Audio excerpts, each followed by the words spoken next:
Hello. कैसे हैं आप सब? उम्मीद है आप सभी स्वस्थ होंगे और आपके परिवार में भी सभी लोग स्वस्थ और कुशल होंगे। मैं एक बार फिर आपके लिए यहाँ पर उपस्थित हूँ। हम लोग आपकी बुक का चैप्टर नंबर 6 पृथ्वी के परिमंडल पढ़ रहे थे। ये चैप्टर हमने लास्ट वीडियो में स्टार्ट किया था। इसमें हमने आपको पृथ्वी के बारे में बताया था थोड़ा सा, जो कि हम पहले ही बता चुके हैं। उसी को रिवीजन किया था कि हमारी पृथ्वी का सौरमंडल में बहुत विशेष महत्व है। और विशेष महत्व इसलिए है क्योंकि ये एक ऐसा ग्रह है जहाँ पर केवल जीवन है। बाकी हमारे सौरमंडल में जितने भी ग्रह हैं उन पर जीवन संभव नहीं है। ये सारी बातें हम लोग पहले पढ़ चुके थे। ठीक है बेटा, फर्स्ट चैप्टर में ही ये बात हम लोगों ने पढ़ी थी। यहाँ यानी कि आपकी पृथ्वी पर जीवन के लिए जो आवश्यक तत्व हैं उनमें भूमि, जल और वायु की उपस्थिति है, जिसकी वजह से ही हम सब यहाँ जीवित रहते हैं। और हमारी पृथ्वी की जो सतह है वहाँ पर ये तीनों यानी कि भूमि, जल और वायु, ये तीनों एक दूसरे से आपस में मिलते हैं और एक दूसरे को प्रभावित करते हैं। ठीक है, और एक दूसरे के साथ क्रिया करते हैं। अगर ये तीनों नहीं होते या इनमें से कोई एक भी नहीं होता तो भी हमारे लिए जीवन की संभावनाएं कम हो जाती। इतनी बात हम आपके साथ में शेयर कर चुके थे। उसके बाद मैंने आपको बताया था कि इसी आधार पर हमारा जो पूरा भूमंडल है उसको हमने 4 परिमंडलों में बांटा है। ठीक है, वो हिस्सा जिस पर हम आप रहते हैं जो कि कठोर है उसको हम स्थलमंडल कहते हैं, और वो हिस्सा जो कि जल वाले भाग में है उसको हम जलमंडल कहते हैं। ठीक है बच्चों, और इन सब के अलावा हमारी पृथ्वी को चारों ओर से एक वायु का आवरण घेरे हुए है जिसको हम वायुमंडल कहते हैं। ठीक है, ये तीनों मंडल हम आपको बता चुके थे। और साथ में ही जहाँ ये तीनों मंडल आपस में एक दूसरे के संपर्क में आते हैं उसको हम जैव मंडल कहते हैं। तो ये कुल मिला के 4 परिमंडल हमारे हुए हमारी पृथ्वी के ऊपर। इसको हम लोग पढ़ चुके थे। ठीक है, अब आगे उसके बाद हमने आपको बताया था कि स्थल मंडल जो है वो पृथ्वी का ठोस भाग है जिस पर कि हम आप रहते हैं। और ये भाग जो है ये इस पृथ्वी की ऊपरी परत पर पाई जाने वाली मिट्टी और चट्टानों से मिलकर के बना है, जो कि हम जैसे जीवधारियों के लिए बहुत ही आवश्यक है। ठीक है, ये 2 भागों में इसको हमने बांटा है, जिसमें से जो हमारे बड़े स्थलीय भूभाग हैं उनको हम महाद्वीप के नाम से जानते हैं। महाद्वीप हम किसको कहते हैं? जो चारों ओर जल से घिरा हुआ भाग होता है और बड़ा भूभाग होता है उसको हम महाद्वीप कहते हैं। इस पर पर्वत, पठार, मैदान इत्यादि पाए जाते हैं। ये बात हम आपसे कर चुके थे। ठीक है, अब उसके बाद हमने आपको महाद्वीप बताए थे। महाद्वीप हमारे 7 हैं, ये हमको आज से शुरू करना था। ठीक है बेटा, तो महाद्वीप हमारे कितने हैं? 7 हैं, जिनमें सबसे बड़ा हमारा एशिया है, यूरोप है, अफ्रीका है, उत्तरी अमेरिका है, दक्षिणी अमेरिका है, ऑस्ट्रेलिया है और अंटार्कटिका है। क्लियर है? आइए अब इन 7 महाद्वीपों को हम एटलस में देखते हैं। आपको दिख रहा होगा मानचित्र पर, ये वाला हिस्सा उत्तरी अमेरिका है, उसके ये नीचे कोना निकला हुआ लंबा भाग दक्षिणी अमेरिका है, उसके बाद उत्तरी अमेरिका और दक्षिणी अमेरिका के बगल में अटलांटिक महासागर के पास में ये अफ्रीका है, अफ्रीका के ऊपर ये यूरोप है और ये एशिया है। ठीक है, ये यूरोप और एशिया है। ये पूरा हिस्सा यूरेशिया कहलाता है। ये यूरोप और एशिया मिलकर यूरेशिया कहलाते हैं। ये आपका यहाँ पर यूराल पर्वत है जो कि यूरोप और एशिया को अलग अलग भागों में डिवाइड करता है। फिर ये आपका ऑस्ट्रेलिया है। ठीक है बच्चों, तो ये टोटल मिला के आपके 7 महाद्वीप हो गए हैं। ये देखिए, इसको हम एक साथ देखते हैं।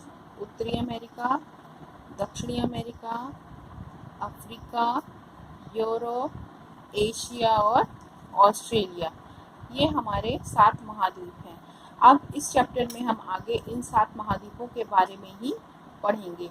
अब इनको हम एक एक करके इनके बारे में पढ़ते हैं। आइए बच्चों, देखिए ये आपका एशिया महाद्वीप हो गया। ये वाला हिस्सा पूरा एशिया महाद्वीप हो गया। आपका जो भारत है जिसमें हम आप रहते हैं वो हिस्सा भी एशिया महाद्वीप में ही आता है।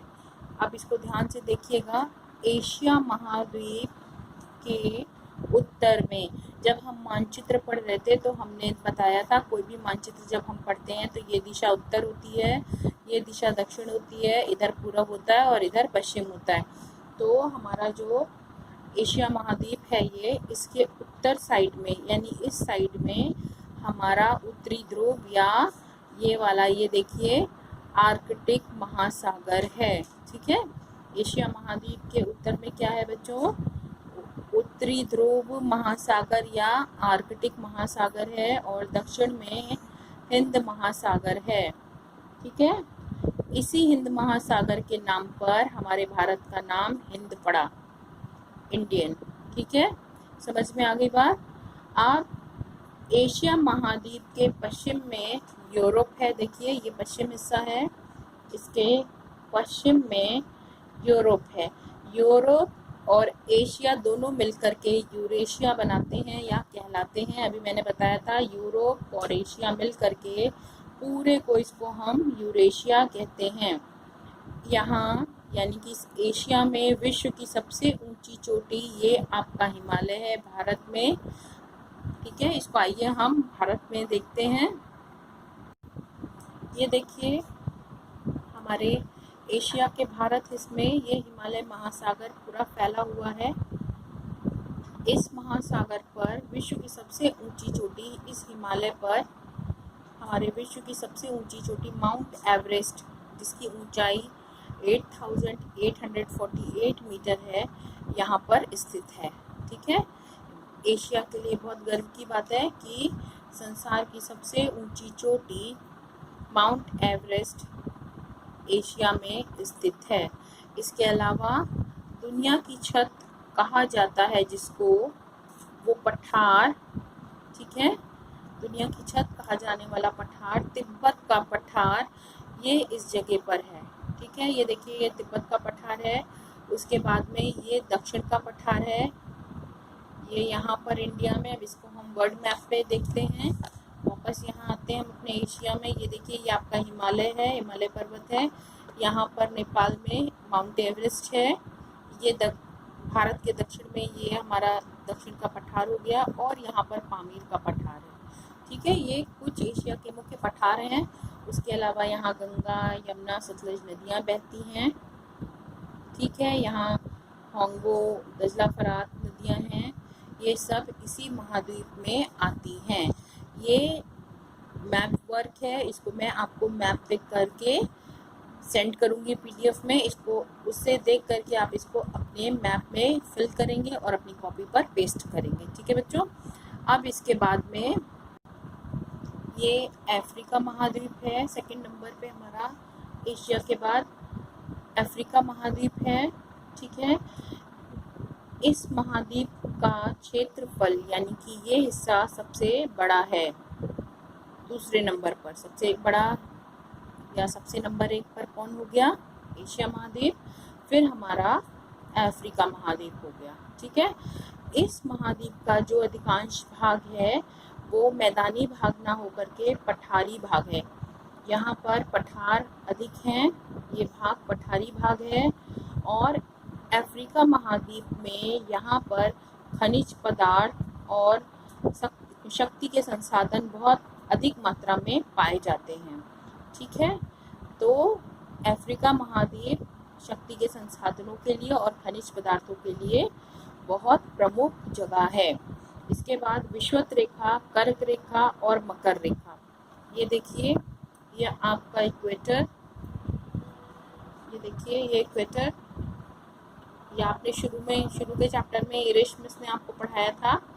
ये इक्वेटर यानी भूमध्य रेखा है, ये अफ्रीका के बीचों बीच से होकर के जा रही है। उसके बाद देखिए यहाँ पर आपकी कर्क रेखा है, वो निकलती है, यहाँ से मकर रेखा निकलती है। ये तीनों ही रेखाएं आपकी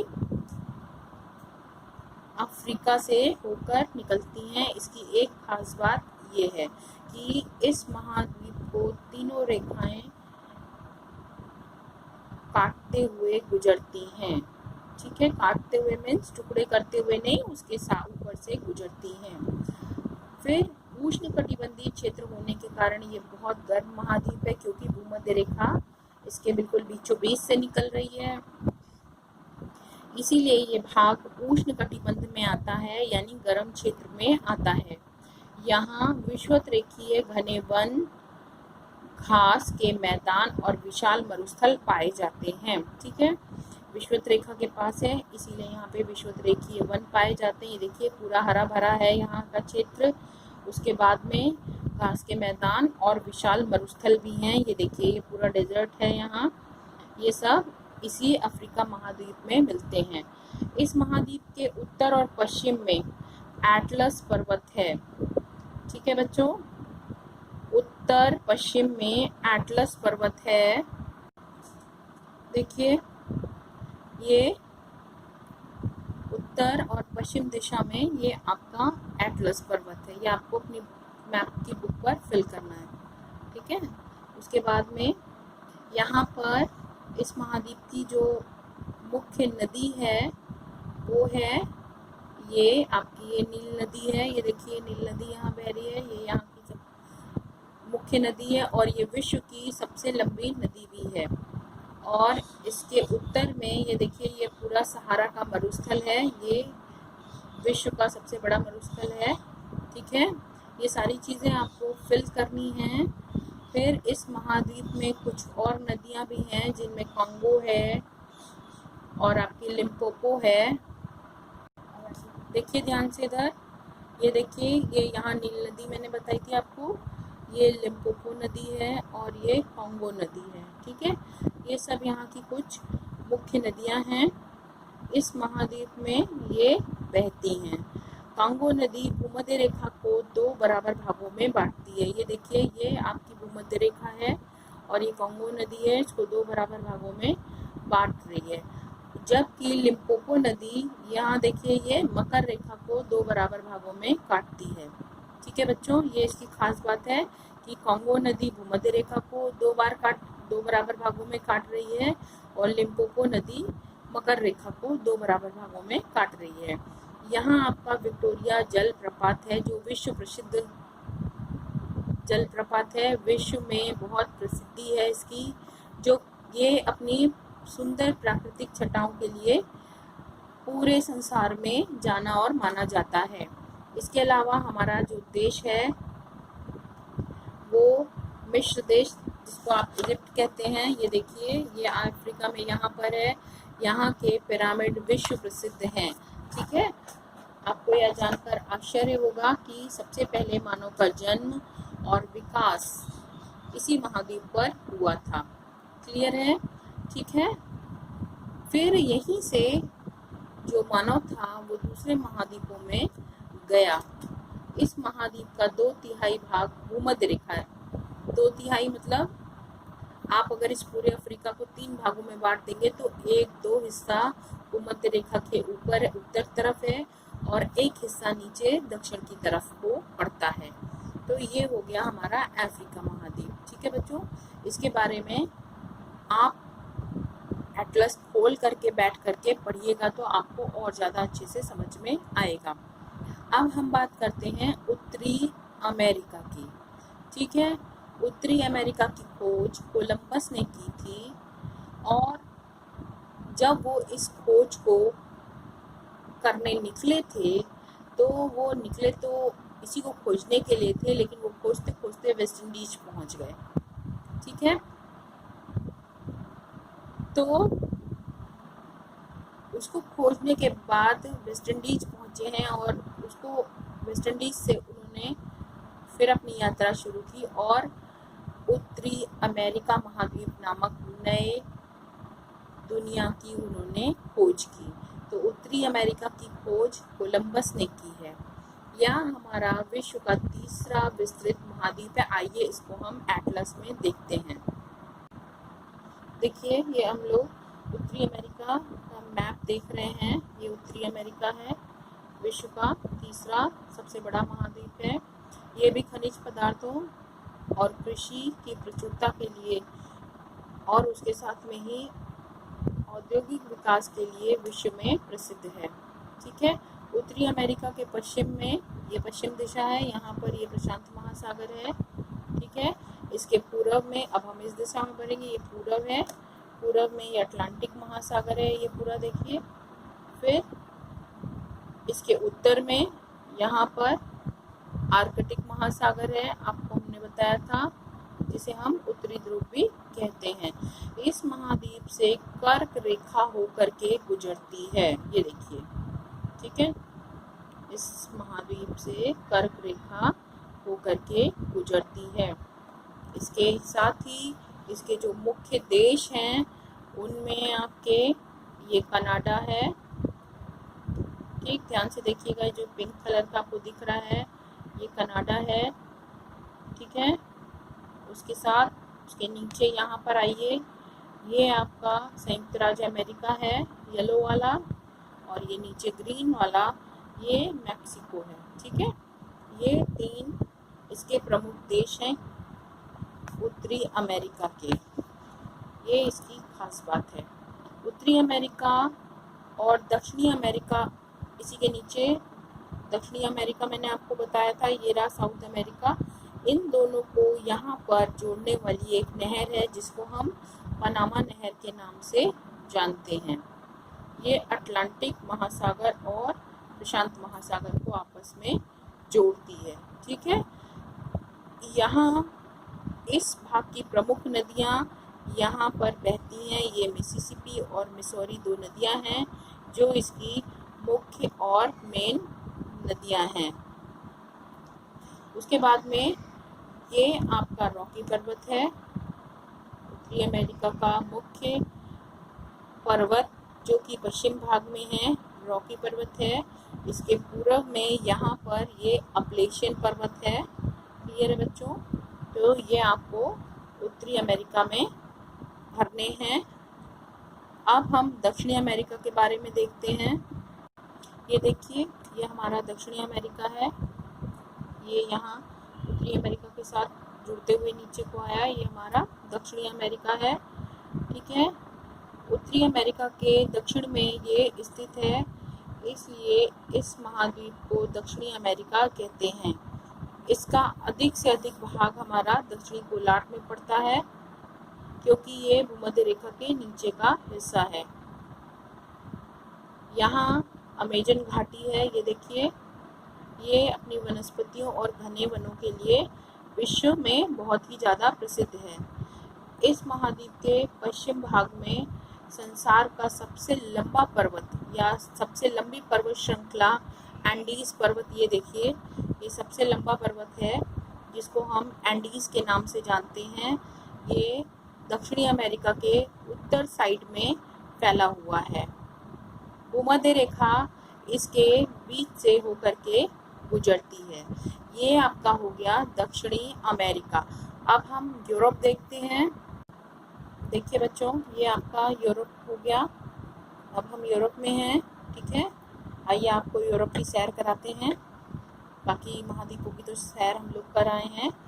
आप यूरोप में ये देखिए, ये यूरोप का हिस्सा है और ये हमारा यूराल पर्वत है जो कि यूरोप और एशिया को 2 बराबर भागों में बांटता है, अलग करता है। ये हिस्सा हमारा यूरोप हो जाता है और इसके इस तरफ में एशिया चला जाता है। ये यूराल पर्वत है, इसका मुख्य पर्वत। इसके अलावा यहाँ पर एक और पर्वत है, ये काकेशस पर्वत है, ये भी एशिया महाद्वीप को अलग करता है। इसके उत्तर में ये आर्कटिक महासागर है, ठीक है, और दक्षिण में यहाँ ये भूमध्य सागर है। ये देखिए दक्षिण में यहाँ पर भूमध्य सागर है। ये आपके यूरोप की खासियत है। इसके साथ में आपकी बुक में कुछ क्वेश्चंस दिए हुए हैं जिनको कि मैं लिखकर बता दूंगी आपको पीडीएफ से, आप लोग उनको ढूंढेंगे। जैसे कि भूमध्य सागर और आर्कटिक महासागर के मध्य में कौन सा महाद्वीप स्थित है। अब देखिए, ये रहा भूमध्य सागर और ये रहा आर्कटिक सागर, ठीक है। जस्ट नीचे ही बुक में उन्होंने यूरोप के साथ में क्वेश्चन किया है ये कि इन दोनों के बीच में कौन सा महाद्वीप स्थित है, तो ये आपका यूरोप हो जाएगा, ठीक है। फिर अटलांटिक महासागर के किस दिशा में यूरोप स्थित है, तो ये आपका अटलांटिक महासागर हुआ। और क्योंकि ये अटलांटिक महासागर है, इधर की तरफ इसकी पूर्व दिशा पड़ेगी और पूर्व दिशा में आपके यूरोप है, तो इसलिए यूरोप जो है अटलांटिक महासागर के पूर्व दिशा में स्थित है। क्लियर है। अगला क्वेश्चन जैसे उन्होंने किया, यूराल पर्वत के पूर्व में कौन सा महाद्वीप स्थित है, तो ये यूराल पर्वत है और इसका पूर्वी हिस्सा इधर हो जाएगा और इधर की तरफ एशिया है जो कि यूरोप से अलग होता है यूराल पर्वत से, ठीक है। तो इसलिए यहाँ पर एशिया महाद्वीप हो जाएगा। इस तरीके के क्वेश्चंस बुक में हैं, इनको आप खुद भी खोजिएगा और मैं आपको करके भी बताऊंगी। क्लियर है। तो अब हम चलते हैं, थोड़ा सा और इसके बारे में जानते हैं। ये छोटा महाद्वीप है लेकिन बहुत ही विकसित महाद्वीप है, ठीक है, और ये अपनी विकसित होने की वजह से ही विश्व में प्रसिद्ध है। आइए अब हम लास्ट अंटार्कटिक महाद्वीप की ओर चलते हैं बड़े में, और फिर उसके बाद हम ऑस्ट्रेलिया चलेंगे। ये देखिए, ये हमारा अंटार्कटिका का हिस्सा है, इसी को हम अंटार्कटिका महाद्वीप कहते हैं। ये दक्षिणी गोलार्ध में स्थित है और दक्षिणी ध्रुव महासागर के पास में ये हमारा दक्षिणी ध्रुव महासागर है। यहाँ अंटार्कटिक वृत्त के दक्षिण में स्थित है, ठीक है। यहाँ अंटार्कटिक वृत्त जाता है ये 66 डिग्री पर और इसके ये दक्षिण में है। इस महाद्वीप की खासियत ये है बेटा कि यहाँ पर वह पूरे साल भर, वर्ष भर मोटी सफ़ेद चादर बर्फ की जमी रहती है, ठीक है। यानी बर्फ बहुत मोटी सतह में यहाँ पर जमी रहती है, इसलिए यहाँ पर किसी का भी रहना बहुत मुश्किल होता है। फिर भी यहाँ पर कुछ जो हमारे देश हैं उन्होंने अपने कुछ शोध केंद्र स्थापित किए हैं या वहाँ पर खोले हैं, जिनमें हमारा दक्षिणी गंगोत्री, मैत्री और भारती मुख्य है, ठीक है। ये हमारे अंटार्कटिका महाद्वीप पर स्थित हैं। अब हम ऑस्ट्रेलिया महाद्वीप के बारे में जानते हैं। आइए थोड़ा सा ऐसे, ये हमारा ऑस्ट्रेलिया है, देखिए, ठीक है। बहुत छोटा सा और सबसे क्यूट सा महाद्वीप है हमारा। पूरे इतने महाद्वीपों में आपको बहुत छोटा सा महाद्वीप देखने को मिलेगा, इसको हम ऑस्ट्रेलिया के नाम से जानते हैं। या ये महाद्वीप हमारा कंगारुओं के लिए बहुत प्रसिद्ध है। इस महाद्वीप पर कंगारू नाम का जानवर पाया जाता है, ठीक है। इसकी एक बहुत ख़ास बात यह है। और हमारी जो ऑस्ट्रेलिया की क्रिकेट टीम है उसके जो खिलाड़ी हैं उनको कंगारू कहा जाता है, क्योंकि यहाँ पाए जाने वाले कंगारुओं के नाम पर ही उन क्रिकेट खिलाड़ियों को कंगारू कहते हैं।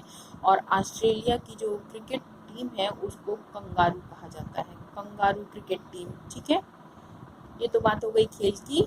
अब ऑस्ट्रेलिया महाद्वीप जो है वो दक्षिणी गोलार्ध में स्थित है। ठीक है बेटा, जो भूमध्य रेखा है उसके नीचे के भाग में स्थित है, इसलिए इसको हम दक्षिणी गोलार्ध में स्थित कह रहे हैं। भूमध्य रेखा के दक्षिण में स्थित है, ठीक है, क्योंकि भूमध्य रेखा के नीचे है। ये विश्व का या संसार का सबसे छोटा महाद्वीप, अभी मैंने बताया, बहुत क्यूटू सा महाद्वीप है, छोटू सा प्यारा सा।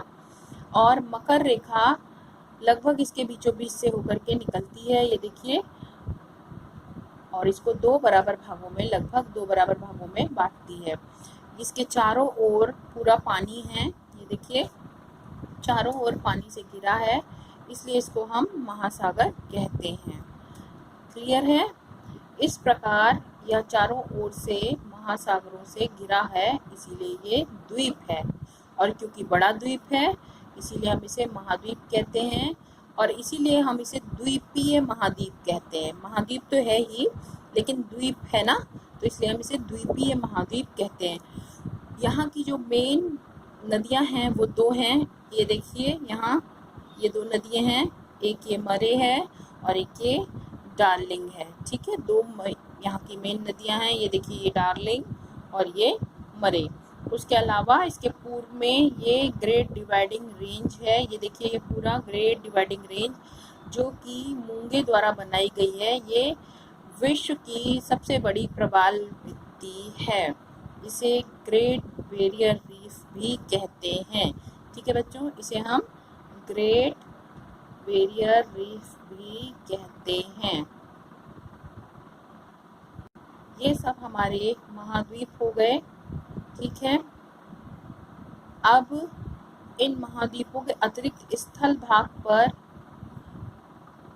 जो जिस पर हम रहते हैं, उस भाग पर जो हमारा धरातल है वो एक बराबर नहीं है। अभी हमने आपको बताया, यहाँ पर्वत हैं, यहाँ नदियाँ हैं, पठार हैं, किसी भी महाद्वीप पर तो जो हमारे महाद्वीप हैं वो एक जैसे नहीं हैं, असमान हैं और उबड़ खाबड़ हैं।